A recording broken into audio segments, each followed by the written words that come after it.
안녕하세요. 이타의 권준호입니다.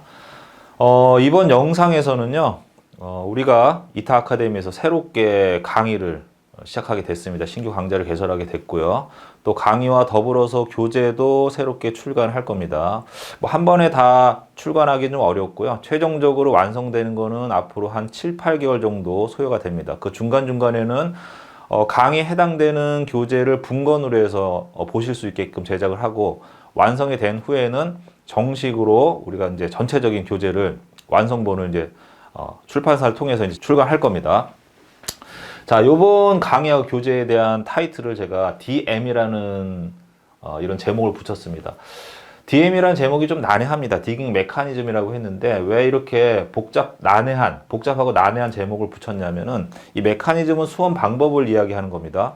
이 수험 방법을 채굴하듯이 보셔라. 이런 의미에서 디깅 메커니즘이라고 명명을 했는데 왜 그렇게 했냐면 기술사 공부 같은 경우에는 기술사 이제 시험 같은 경우에는 합격하기 위해서 가장 중요한 요소가 공부 방법입니다. 기술사 합격에 적합한 최적화된 공부 방법을 찾는데 사람마다 다 다르게 되는데 굉장히 시간이 많이 걸립니다. 어떤 분은 뭐 6개월 만에 찾는다는 건 좀 어렵지만 한 1년에서 2년 정도 열심히 공부하셔서 최적화된 어떤 수험 범위, 그 다음에 난이도, 뭐 이런 부분들에 대해서 감을 잡으시는 분이 있고, 어떤 분들은 3년, 4년, 5년, 때에 따라서 10년 이상 걸리시는 분도 있습니다. 그만큼 좀 어려운데, 이 방법만 제대로 찾게 되면은 합격까지는 금방 진입하실 수가 있습니다. 그래서 제가 새로운 강의를 통해서 또 새로 출간되는 교재를 통해서 수험생분들, 건축전기설비기술사를 공부하시는 분들에게 제대로 된 어떤 수험 범위, 공부 방법, 또 답안지 작성법까지 한 번에 묶어서 강의를 드리려고 하고요. 자, 이 교재는요, 입문자를 위한 교재입니다. 자, 입문자인데 그냥 입문자가 아니라 여기 보시면 55점을 목표로 하는 입문자라고 되어 있죠. 55점을 목표로 하는 입문자를 위한 수험서와 강의입니다. 그래서 최초에 공부를 시작하시는 분들이 난 아무것도 모른다. 어디를 공부해야 될지도 모르고, 그 다음에 예전에 기사 공부하고 나서 뭐 10년, 20년 시간이 지나서 모든 걸 다 잊어버렸다. 시험도 한 번도 본 적이 없다. 때에 따라서는 뭐 19점, 20점밖에 점수가 안 나온다. 이런 분들이라고 하더라도 바로 이 교재를 가지고 공부를 시작해서 꾸준히 한 1년에서 한 2년 정도 공부하시면은 55점까지 충분히 들어갈 수 있을 정도로 제가 교재하고 커리큘럼을 구성해 놨습니다. 자, 그런데 여기서 의문점이 생기실 거예요. 왜 55점으로 한정해 놨느냐? 처음에 입문하셔가지고 책 한 권으로 합격한다라는 건 불가능합니다. 그렇기 때문에 이 교재와 강의를 통해서 기본을 다지신 후에 55점까지 올리시고, 기술사를 합격하시려면 몇 점을 취득하셔야 됩니까? 60점이죠, 당연히. 60점인데 100점 만점에 60점을 취득하시면 되는데, 처음 공부하시는 분들이 오해하시는 게 뭐 학교 다닐 때 뭐 99점도 받아보시고 100점 만점도 받아보셨지 않습니까? 그래서 합격자들이 뭐 80점 혹은 90점, 뭐 98점의 점수를 받고 합격하시는 걸로 생각하시는 분들이 있습니다. 그렇지 않습니다. 일반적으로 10명 정도 매회 합격자를 배출하는데 이분들의 평균 점수는 60에서 61점 정도 돼요. 고득점자가 많이 받아야 63점 정도. 물론 채점위원회에 따라서 굉장히 점수를 높게 주는 경우도 있지만 일반적으로 봤을 때 뭐 한 95% 이상은 95% 이상은 내외 최고 득점자가 한 요 정도 내외에서 점수가 이렇게 분포가 됩니다. 자, 그렇기 때문에 60점이라는 점수가 굉장히 취득하기 어려운 점수라는 건 아시겠죠? 자, 그런데 이 60점을 취득하기 위해서는 디깅 메커니즘이라는 제가 만들어 놓은 기획한 이 교재만 가지고 60점 합격하는 건 저는 안 된다. 불가능하다. 우선은 55점까지 고득점을 만들어 놓고 그 다음에 부족한 부분을 조금씩 보완해서 나가시다 보면은 60점에 도달합니다. 이런 방식으로 공부하시는 게 훨씬 더 효율적으로 공부를 하실 수가 있는 거고요. 또 학교 기간도 뭐 20%, 30%, 많게는 절반 이상 아니면 뭐 3분의 1 이하로 줄일 수가 있습니다. 이런 전략으로 공부를 하시면 될 것 같고요. 우선 처음에 입문자들, 그 다음에 이타 아카데미에서 지금 공부를 하고 계신 분들은 지금 하시는 거 병행하시면서 이거를 들으시고요. 처음에 입문하시는 분들은 이 디깅 메커니즘이라는 요 교재를 가지고 공부하실 때 플러스 뭐를 보셔야 되냐면 여기 보시면 디깅 메커니즘 2라고 돼 있지 않습니까? 왜 2라고 했냐면 앞에 1이 있다는 얘기죠. 1. 이 1은 뭐를 보시느냐? 관연도 해설서를 제가 꾸준히 출간해 왔습니다. 이 해설서의 문제집을 보시면 됩니다. 5년치에서 한 10년치 해설한 내용이 있을 겁니다. 자, 이렇게 해서 요걸 참고로 해서 보시면은 두 가지가 서로 서로 이제 매칭이 되기 때문에 상호 보완 작용을 할 겁니다. 자, 이렇게 공부를 하시고 이 공부를 하시면서 이 점수, 목표한 점수까지 도달했어요. 그 다음부터는 뭘 보시냐면 이타 아카데미의 ETA에 제가 지난 한 10여 년 동안 강의를 촬영해 놓은 교재들이 굉장히 많습니다. 한 뭐 17건, 뭐 18건 더 많을 겁니다. 굉장히 많은 강의가 있는데 그 강의를 쭉 보시면서 본인이 부족한 부분들을 조금씩 보완해 나가시면 돼요. 어떻게 보완하시느냐?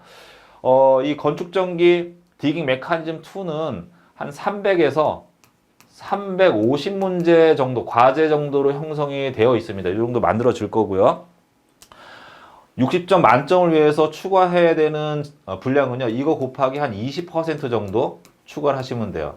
자, 요건 뒤에서 제가 말씀을 드릴 건데, 20%라고 하면 60문제 정도 되지 않습니까? 이 60개에 대한 과제를 ETA의 여러 가지 해설서를 쭉 보시면서 찾아내시면 됩니다. 분량이 굉장히 많습니다. 이 분량의 한 10배 이상이 될 거예요. 자, 10배 이상이 된다고 해서 겁먹으실 필요는 없습니다. 왜냐하면, 이 DM2에서 기본을 다지시게 되면요, 분량이 많이 늘어나더라도 거기서 중요한 부분을 발췌할 수 있는, 뽑아낼 수 있는 능력이 있기 때문에 분량이 많더라도 훨씬 보는 속도가 빨라요. 그렇기 때문에 부담 가지실 필요 없고요. 여기서 제가 60문제라고 말씀드렸는데 일단은 55점까지 올라가시면요. 1년에 시험이 3번 있을 겁니다. 1월 시험 혹은 1월에서 2월 시험이 있고요. 그 다음에 통상적으로 4월이나 5월에 있습니다. 그 다음에 7월이나 8월에 있거든요. 이 시험 간격이 2에서 3개월 정도 됩니다. 자, 요 기간 동안에 매회 20문제 정도씩 추가를 해서 준비를 하시면 1년이면 60문제가 다 차지 않습니까? 요 정도면은 충분히 합격권 안에 들어가실 수가 있어요. 요런 페이스를 유지하시면서 기본 기능 계속 가져가시고 추가적으로 매회 20문제씩 보완해 나가시다 보면은 1년에서 2년 안에 합격을 하실 수가 있을 겁니다. 그렇게 했는데도 합격하기 어렵다, 안 된다. 그러면은 이타 아카데미에는 모의고사 첨삭 지도반이 있습니다. 개별 지도기 때문에 그 과정을 들으시고 거기서 한 번 정도 지도를 받으시면은 스스로 혼자서 충분히 합격권 안에 들어갈 수 있는 시스템이 갖춰져 있기 때문에 그런 다양한 여러 가지 커리큘럼을 좀 활용을 하셔서 준비를 하시면 크게 무리 없이 재미있게 공부를 하실 수가 있습니다. 자, 이제 뒤로 넘어가서 그러면은 이제 이 교재가 어떻게 이제 구성이 되어 있냐. 일단은 이 교재 작업을 할 때요. 제가 기출 문제를 분석해서 여기 나와 있는 퍼센테이지대로 각각의 파트별로 문제를 선정했습니다. 자, 그런데 여기 보시면 최근 5년 기출문제에 대한 분석 자료를 넣어놨지 않습니까? 요건 제가 고민 좀 많이 했어요. 처음에 제가 분석한 자료는 10년치를 분석해서 관연도 해설서에다가 처음에 넣었는데 이게 너무 분량이 많다 보니까 뭐 책의 교재가 한 1200페이지 정도 되는데 이 분석 자료만 한 300페이지 정도 되다 보니까 독자분들이 조금 많이 난해해 하시는 것 같아요. 그래서 앞으로 출간되는 관연도 해설서는 이거 확 줄여서 3년치로 분석했습니다. 왜냐하면 관연도 해설서 안에 9회분의 해설서가 들어가기 때문에 요거에 맞춰가지고 1년에 3번 시험 보니까 곱하기 3하면 9가 되거든요. 그래서 9회분에 대한 분석 자료를 넣어놨는데 디깅 메커니즘 DM2에는 왜 5년치로 했냐면 10년치는 분량이 너무 많아요. 너무 많아서 이 문제만 보다가 지칩니다. 자, 그렇다고 이걸 확 줄여서 3년치로 줄여놓게 되면 어떻게 되냐면 좀 누락되는 주요 문제들이 많아요. 그래서 제가 이런 것들 전부 다 소팅을 해보니까 5년치가 가장 적합하더라. 적합한 범위를 제가 이제 찾아서 5년치로 줄여놨고요. 자, 이렇게 줄인 상태에서 각각의 파트마다 출제되는 비율이 있습니다. 이 비율에 맞춰서 제가 문제를 선정했어요. 수험생 분들도 이렇게 공부하셔야 돼요. 어떻게 공부하시냐면은 본인이 예를 들어서 전력 품질에 대해서 자신 있다.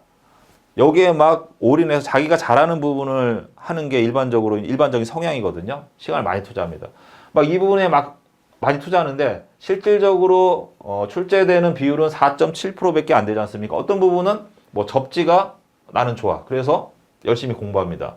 그런데 5.6%밖에 안 되죠. 또 어떤 분들은 뭐 보호 개전이 중요하다라고 해서 여기 보면 보호 개전이 있을 겁니다.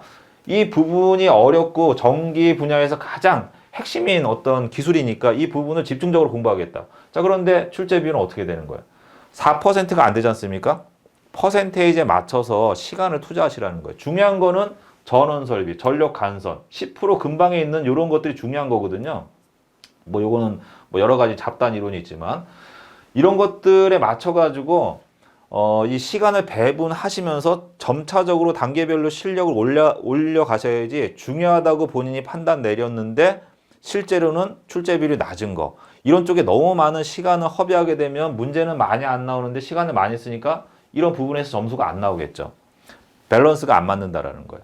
자, 이렇게 출제 분포에 따라서 문제를 배분했습니다. 계략적으로 300에서 350문제 정도 됩니다. 자, 왜 이렇게 제가 러프하게 갔냐면은 출제된 문제들이 똑같이 글씨 하나 안 바꾸고 나온 문제들이 있어요. 자, 그 다음에 비슷한 유형의 문제들은 하나로 묶을 수가 있습니다. 그렇기 때문에 제가 300에서 350개라고 이렇게 약간 러프하게 선정해 놓은 거고요. 자, 그 다음에 이렇게 출제 비율대로 쭉 분류를 해서 선정하게 되면 보세요. 5년치라고 하면 5년이니까 1년에 3번 시험이 있고요. 한 번에 31문제씩 풀지 않습니까? 그래서 얘를 합산하게 되면 465문제가 이렇게 될 겁니다. 이건 계산해 봐야 되는데 이렇게 되는데 왜 문제가 이렇게 줄었습니까? 자, 왜 줄었냐면요. 출제되는 문제라고 해서 다 우리가 공부해야 되는 게 아니에요. 그렇게 하면 수험 기간이 뭐 조금 늘어나는 게 아니라 3배, 4배, 5배 늘어날 수가 있어요. 일반적으로 건축전기 빨리 합격하시는 분들이 한 4년 정도, 4년에서 5년 정도 공부하신단 말이에요. 그러면 2년 내도 10년이 되는 거죠. 자세히 잘 파악해 보시면요. 실제 공부하는 기간이 굉장히 깁니다. 길기 때문에 접근을 잘 하셔야 됩니다. 그럼 어떻게 할 거냐? 자, 그 방법은 제가 뒤에 화면에서 보여드리겠습니다. 요거는 출제 분포죠. 아까 말씀드린 그 분포가 그래프로 보면 이렇게 돼 있다라는 거. 요거는 제가 관연도 분석 영상에서 매번 뭐 지금 거의 10년 넘게 지금 설명하고 있는 거거든요. 유튜브는 지금 우리가 한 8년 정도 됐기 때문에 8년치, 7년치밖에 없지만 제가 강의를 시작한 지 15년이 됐습니다. 15년 전서부터 첫 강의를 할 때부터 제가 이 그래프를 만들어 가지고 분석 자료를 보여드렸습니다. 많이 보셨을 거예요. 시간 배분도 이 그래프에 따라서 하시라고 말씀을 드렸죠. 자, 그 다음에 제가 아까 465문제 5년치에 문제가 465문제인데 이 문제를 제가 한 300문제 정도로 줄인다 라고 말씀드렸지 않습니까? 왜 그러냐면은 전체 문제를 다 풀면 안 됩니다. 제가 등급별로 다 분류를 해놨어요. 자, C등급이라는 건 뭐냐면 필수 문제, 기본이 되는 문제, 기본. 그 다음에 여기서 난이도가 좀 어려운 문제가 있습니다. 상급. 자, 그 다음에 난이도가 엄청 높아요. 최상. 이거는 준비해도 풀 수가 없습니다. 자, 이런 문제에 손대면 안 되겠죠. 그 다음에 건축전기설비기술사에 보면은 우리가 일반적으로 건축전기에서 다루는 그런 내용에서 또 엔지니어링 우리가 설계하면서 쓰는 기술에서 좀 벗어난 문제가 많아요. 뭐 유사 분야라든지 너무 신기술이라든지 아니면 어떤 논문이나 학술지에서 나왔는데 뭐 우리가 접할 수 없는 그런 자료에서 나오는 부분도 있거든요. 이런 문제는 공부할 수가 없어요. 빼야 돼요. 자, 그러면 우리가 공부해야 될 부분은 요 두 가지죠. 두 가지고요. 여기 법규하고 기타 감리는요. 제가 여기에 A, B, C, S 등급에 포함되어 있는 건데 법규하고 감리가 몇 %나 나온지를 분류하기 위해서 잘라낸 거. 요건 요 안에 들어가 있는 거예요. 이 법규와 감리 중에서도 A, B, C, S 등급으로 나눠지는데 요 두 분야도 C 등급에 해당이 되는 것만 공부하시면 됩니다. 자, 정리가 되셨죠? 자, 이렇게 분류가 됐고요. 우리가 공부해야 되는 거는 요 두 가지 영역인데 우선은 합격을 위해서는 요 두 가지 영역만 공부하시면 됩니다. 되는데 우선 처음에 입문자들은요. 이 부분을 먼저 하면 안 돼요. 어렵기 때문에 시간이 많이 소요가 되겠죠. 그래서 기본이 되는 부분을 집중적으로 학습을 하시면 됩니다. 76%. 자, 이 수치가 굉장히 중요한데 왜 중요하냐면 기술사 시험은 31문제 중에 22문제를 풀기 때문에 이게 뭐 70.09인가 뭐 그럴 거예요. 계략적으로 70%의 문제만 선택해서 푸는 거니까 전체 출제된 문제 중에서 70%만 뽑아서 보는 거지 않습니까? 그렇기 때문에 이 기본이 되는 문제만 잘 푸셔도 55점까지는 충분히 올라가실 수가 있어요. 있기 때문에 처음에는 요것만 공부하시면 돼요. 자, 강의는 저는 요번 디깅 메커니즘 2에서는 이 부분만 집중적으로 강의를 할 겁니다. 이거 안 합니다. 언제 할 거냐? 이건 앞으로 저도 강의 안 할 거예요. 왜냐하면 이거는 이타 아카데미에 지금 굉장히 많은 강의들이 있다고 말씀드렸지 않습니까? 그 안에 다 녹아 들어가 있어요. 이걸 먼저 하신 다음에 그 다음에 요 부분을 선택해서 공부하시면 됩니다. 전체 강의를 쭉 들으시면서 필요한 부분을 듣다가 이제 중요한 부분이 있다 그러면 따로 메모를 해 두시고 그런 식으로 정리하시면 됩니다. 분량은 굉장히 많은데 출제 비율은 이게 낮잖아요. 예를 들어서 이거는 요번 교재는 계략적으로 한 1500페이지보다 조금 안 되게 나올 겁니다. 자, 그런데 여기에는요, 이 정도 분량의 책들이 열 몇 권이 있단 말이에요. 뭐 700페이지, 800페이지 되는 그런 분량의 책들이 뭐 한 17권 정도 되거든요. 그렇게 분량은 많은데 이거의 10배 이상이 되는데 비율은 13%밖에 안 되지 않습니까? 자, 이 부분을 잘 학습을 하시고 내 걸로 만들면요. 분량이 아무리 많더라도 기본이 돼 있기 때문에 책을 굉장히 빨리 봅니다. 빨리 보고 중요한 부분을 순간순간 내가 캐치를 낼 수 있는 능력이 생깁니다. 그렇게 공부하시라는 거예요. 이거 두 개 섞어서 하다 보면 이 엄청난 분량 때문에 그 무게감 때문에 공부가 안 돼요. 방향도 상실하게 되고 점수도 안 올라가게 되고 또 점수가 올라간다고 하더라도 이제 합격권에 이르지 못하고 이런 상태가 발생이 됩니다. 자, 그래서 문제 수량이 얘가 465문제가 300문제 정도로 줄은 사유에 대해서 제가 말씀을 드렸죠. 자, 그 다음에 여기서 중요한 건 뭐냐면요. 이렇게 보셔야 돼요.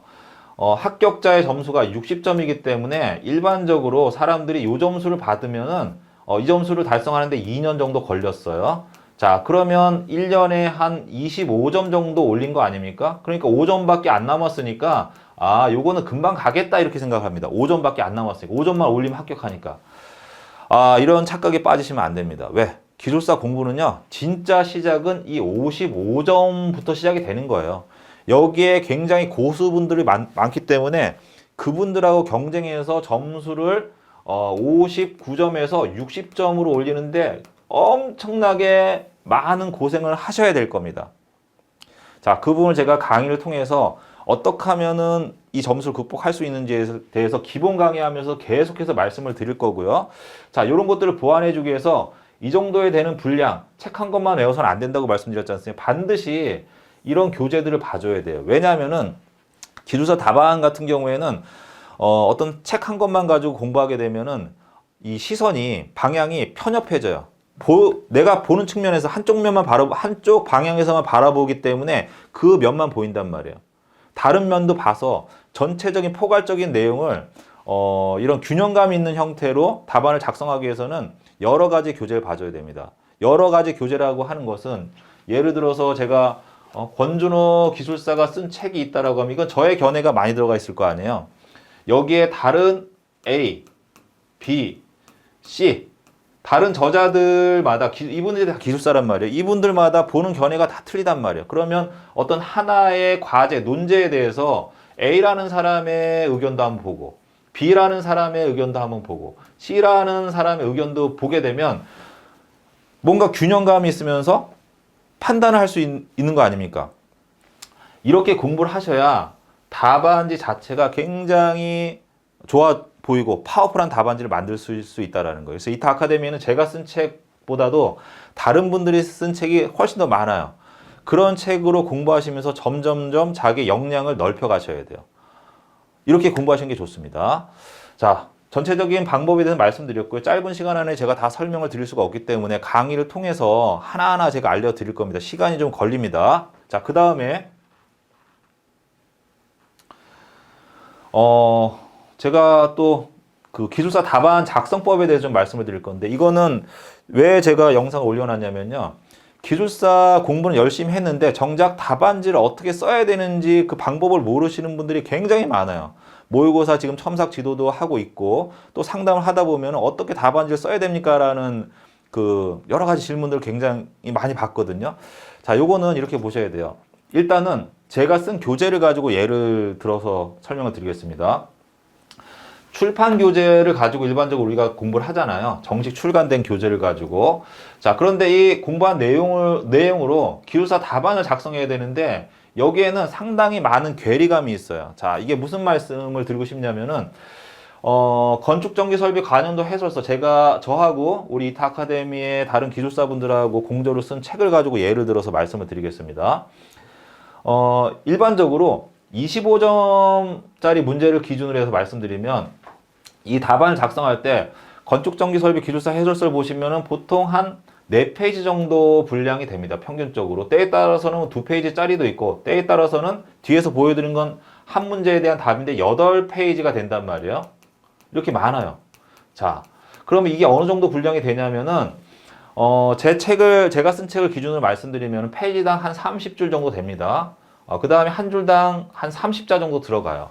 그러면 한 페이지에 900자 정도 이제 쓸 수가 있거든요. 분량으로 따지면 거기 그림도 들어가고 수식도 들어가기 때문에 꼭 글자로 따질 수는 없지만, 제가 어떤 그 이해도를 높여드리기 위해서 글자 수로만 말씀을 드리겠습니다. 한 900자 정도 들어간단 말이에요. 그런데 기술사 답안지 양식은 홈페이지 가면 있습니다. 이렇게 생겼어요. 이렇게 해가지고 이렇게 생겼어요. 이렇게 해서 이게 몇 줄이냐면 22줄입니다. 22줄. 22줄. 자, 그 다음에 여기 줄이 하나, 둘, 세 개가 가 있을 거예요. 여기 1번, 쌍가로 1번, 그 번호를 넣는 거고요.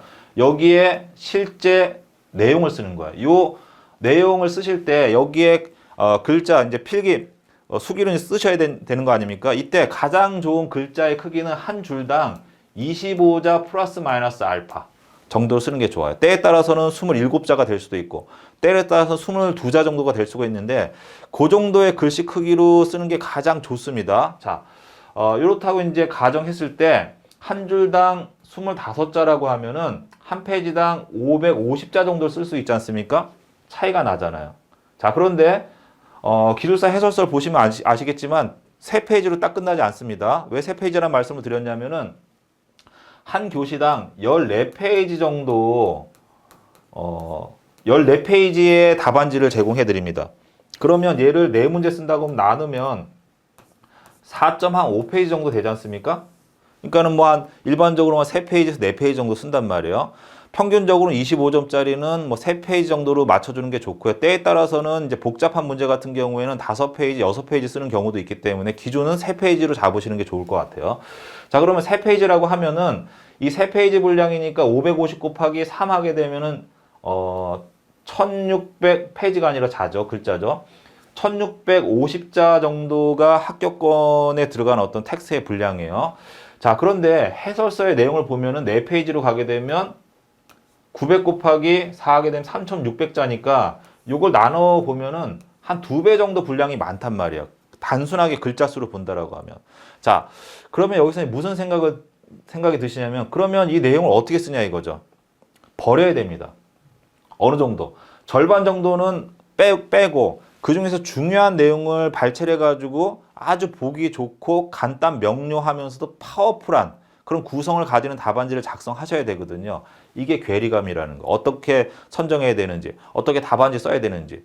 자, 제가 강의에서 이 부분을 말씀을 드릴 거예요. 직접 답안지 형태로 만들어서 교재도 그렇게 나올 겁니다. 자, 어떻게 설명을 드릴 거냐? 보시면은 뒤에 자료 가지고 말씀드릴 건데, 일단은 전원 설비에 대한 강의를 시작하게 되면 여기 문항수가 나옵니다. 자, 이건 뭐냐면 5년 동안 요 파트에서 76문제가 출제가 됐다라는 거예요. 퍼센테이지로 따지면 16.5%. 그러면 공부 계획을 잡으실 때 그 문제의 수라든지 아니면 시간 배분을 요 정도 하셔야 돼요. 뭐 내가 6개월 정도 기간을 두고 전체 강의를 한번 들을 거다라고 하면 전원 설비에 6개월 중에 16%에 해당되는 그 기간 동안. 아시겠죠? 자, 그 다음에 여기서 기준이 얼마나 나오느냐? 5%.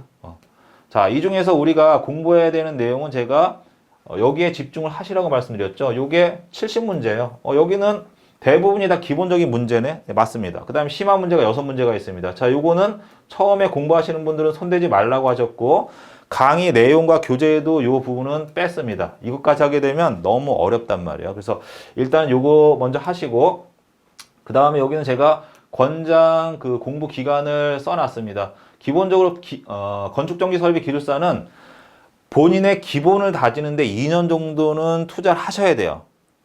언제까지? 55점이 될 때까지. 일반적으로 열심히 하시면 2년 안에 달성하고요. 보통 3년에서 4년 정도 걸리는데 요거를 목표로 하시는 게 좋고요. 이거보다 좀 늦어져서 저는 한 4년 정도 걸렸습니다. 아니면 예를 들어서 2년 했는데 첫 번째 시험에 20점이 나왔습니다. 괜찮아요. 그 다음에 점수가 향상되는 게 중요한 거니까 느린 거 아닙니다. 저는 이거 최상의 어떤 상태를 말씀드린 거고 또 이것보다 조금 빨리 올라가시는 분들도 있습니다. 개인마다 편차가 있기 때문에. 자, 그 다음에 필수 심화 문제는 제가 아까 말씀드렸죠. 1년 정도 준비하시는 게 좋다. 자, 이렇게 해서 300개 정도의 과제를 제가 말씀드린 것 같고 열심히 하시면 55점까지 충분히 올라가실 수 있다. 자, 그 다음에는 매회 20문제씩 해서 3번 정도 하시면 60개 정도의 문제 정도만 추가하시면 그 내용 안에서 충분히 합격권 안에 들어가실 수가 있고, 합격이 안 된다고 하면 매년 매년이 아니라 매회 1년에 시험 3번 보니까 매회 20문제 정도씩 추가하다 보면은 1, 2년 안에 합격권 안에 들어가실 거라고 말씀을 드렸을 겁니다. 그게 여기에 나와 있어요. 자, 그 다음에 여기 보시면은 각 문제에 대한 키워드를 제가 이렇게 뽑아놨습니다. 자, 요거는요, 10년치 기출문제에 대한 내용을 뽑아놨어요. 왜냐하면 5년치로 하게 되면 좀 누락되는 부분이 있거든요. 문제에 대해서 제가 이렇게 다 분류해놨습니다. 수변전 설비의 구성, 수전 설비의 설계해서 건축전기에서 일반적으로 보는 목차가 비슷하거든요. 그 목차에 맞춰가지고 문제에 나와 있는 키워드들을 이렇게 뽑아가지고 요것도 순서대로 다 정리를 해놨어요. 요대로 이 내용을 좀 확인하시면서 내가 요거는 알고 있는 내용 쓸 수 있을 것 같아. 요건 좀 어려울 것 같아. 이걸 확인하세요. 그러면 본인이 어느 정도 위치에 있다라는 거를 파악을 하실 수가 있잖아요. 그렇게 하시면서 내가 잘하는 거 열심히 반복해서 하시고 이게 다 반복이 되면 처음에는 이걸 잘했다고 하면 다음에는 요 부분을 내가 좀 보완을 해줘야 되겠구나. 이런 것들을 감을 익혀가면서 공부를 하시면 훨씬 더 효과적으로 공부를 하실 수가 있겠죠. 자, 10년치에 대한 부분을 말씀을 드렸는데 디깅 메커니즘은 5년치로 갈 겁니다. 왜? 10년치로 가게 되면 문제 분량이 너무 많아지기 때문에 가다가 지쳐요. 끝까지 도착지까지 못 갑니다. 빨리 돌려줘야 되는데 너무 많단 말이에요. 그래서 5년치를 하다 보면 약간 누락된 부분이 있지만 그거를 요러한 키워드를 보시면서 요 부분을 빠졌으니까 나중에 55점이 지나고 나서 이런 부분들을 내가 좀 보완하겠다. 아니면 이 내용과 이 내용이 상호 영속성이 있는데 5년치 관연도 해설서 혹은 디깅 메커니즘에서 그 자료가 빠졌다라고 하면 이 부분을 찾아서 보시면 돼요. 어디서? 기출문제 해설서를 보셔도 되고요. 이타 아카데미에 강의 교재가 많다고 말씀드렸지 않습니까? 그 안에 다 들어가 있어요. 그런 것들은 먼저 하지 마시고 후순위로 선과 후가 있기 때문에 항상 선은 55점을 맞기 위한 기본적인 문제, 후는 심화 단계의 문제인데 55점 이후부터 하는 게 좋다. 자, 그 다음에 제가 5년치에 여기서 출제된 관련 파트에서 출제된 문제들을 이렇게 분류해 놨습니다. 보시면은 여기 기본 문제, 그 다음에 여기도 기본 문제, 심화 문제 이렇게 다 표시를 해놨죠. 이 중에서 우리는 이거와 이것만 설명을 먼저 드린단 말이에요. 그리고 이 부분은 이타 아카데미의 다른 교재들을 가지고 보셔도 되고요. 공부하셔도 되고, 그 다음에 관연도 해설서에 2022년 126회 2교시 3번 해설서 이 내용이 들어가 있지 않습니까? 궁금하신 분들은 DM1 건을 보시면 됩니다. 자, 지금 강의하는 건 DM2의 건이란 말이에요.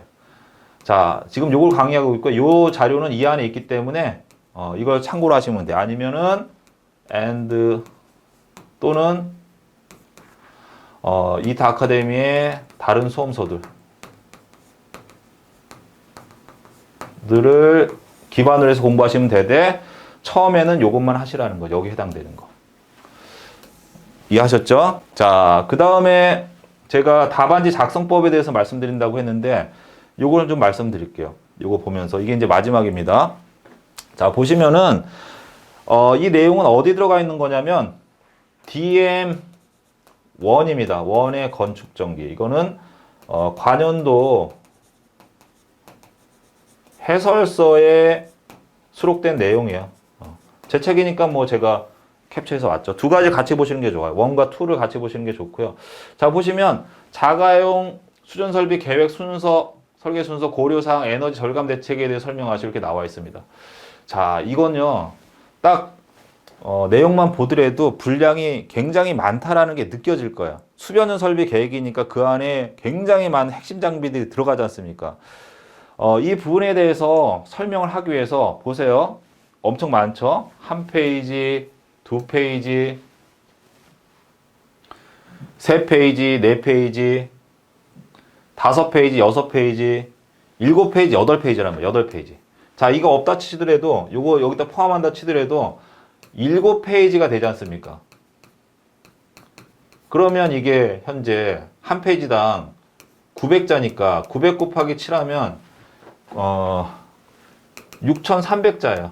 자, 그런데 기술사 답안에 들어가는 텍스트의 분량은 1,600자 정도 되지 않습니까?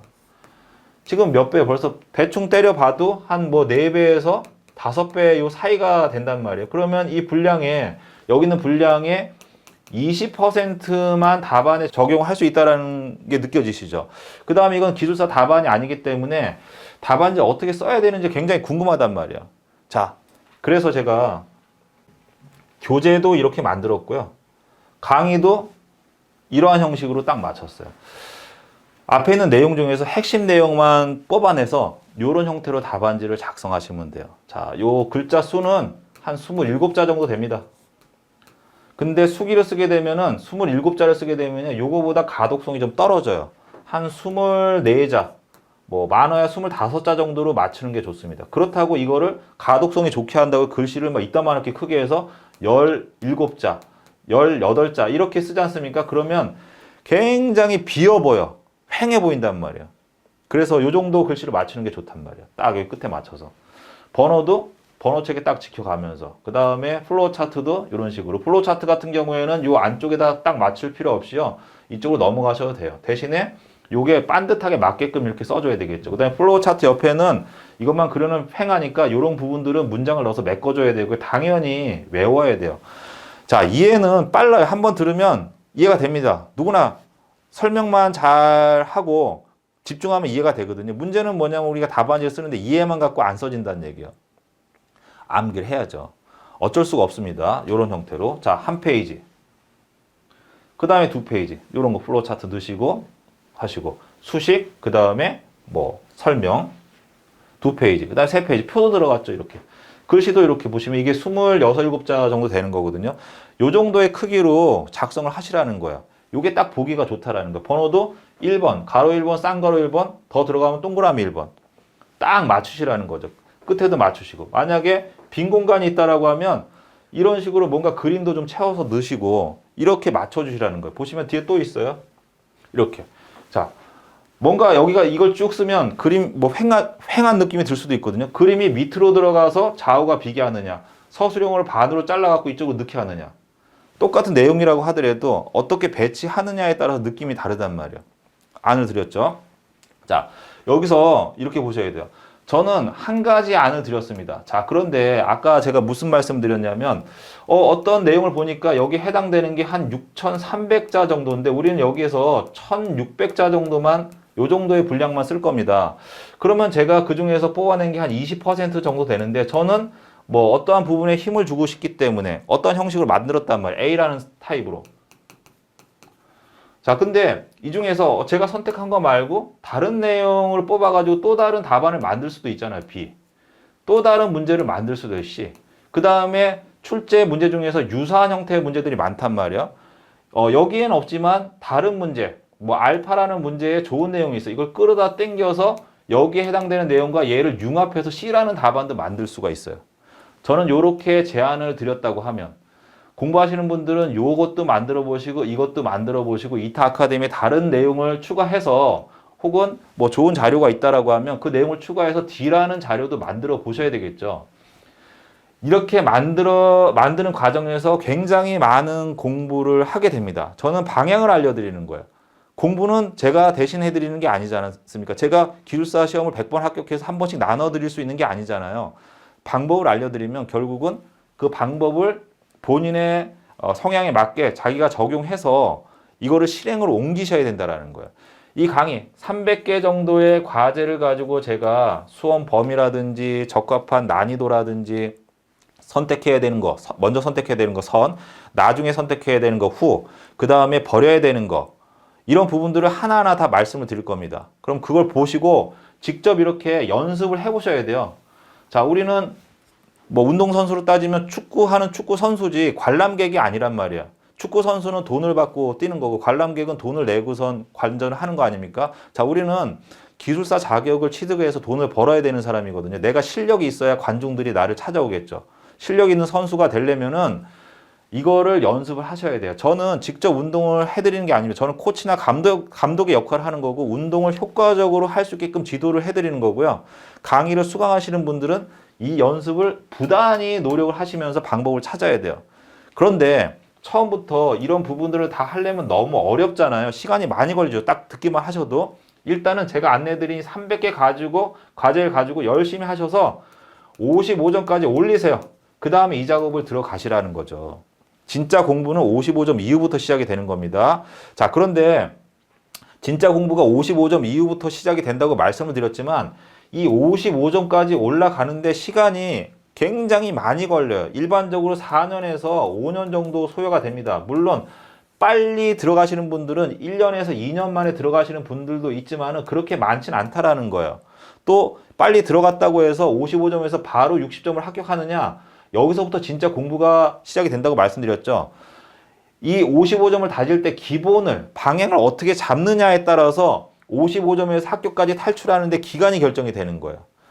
이러한 자료를 통해서 기본을 확실히 다지고 나서 가시면 55점에서 60점으로 넘어가는 그런 탈출 기간도 굉장히 많이 단축이 될 겁니다.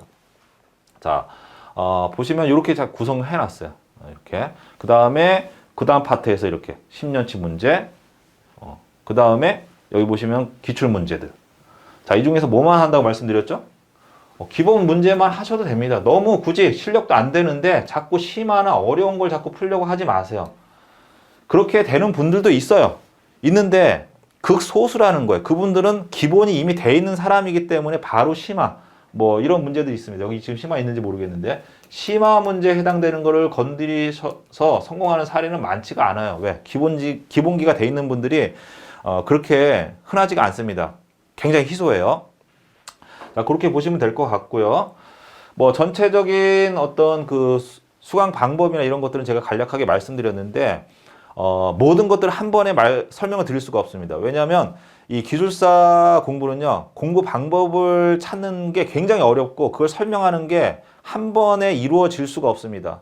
제가 강의를 진행하면서 강의마다 하나하나씩 지도를 해드릴 거고요. 그대로 따라 하시면은 최소한 50점 이상까지 굉장히 빠르게 1년에서 2년 안에 올라가실 수가 있을 겁니다. 물론 그렇게 안 됐다고 실망하실 필요는 없습니다. 제가 아까 55점까지 올라가는데 보통 4, 5년 이상 걸린다고 말씀드렸잖아요. 한 2년, 3년 정도 만에 그 점수에 도달한다고 하더라도 일반적인 수치보다는 한 2배에서 3배 정도 빨리 가는 거기 때문에 너무 실망하지 마시고 제가 말씀드린 대로 그대로 따라서 오시면 좋은 결과가 있으실 거고요. 또 55점 이상이 됐을 때 점수가 잘 안 올라간다라고 하시면 상담 요청하시면 제가 문제를 좀 분석해서 어떤 부분들을 이제 고쳐야 될지 개선 사항에 대해서 분석을 해서 진행할 거고 이것도 한 번에 되지 않습니다. 보통 한 10몇 번 정도 상담을 진행해야 그 방향을 잡을 수 있기 때문에 순차적으로 하나하나씩 단계적으로 준비를 하실 수 있도록 제가 도와드리겠습니다. 자, 안내 영상은 이 정도로 마무리하고요. 본 강의에서 제가 각 과제에 대해서 상세하게 설명드리도록 하겠습니다. 감사합니다.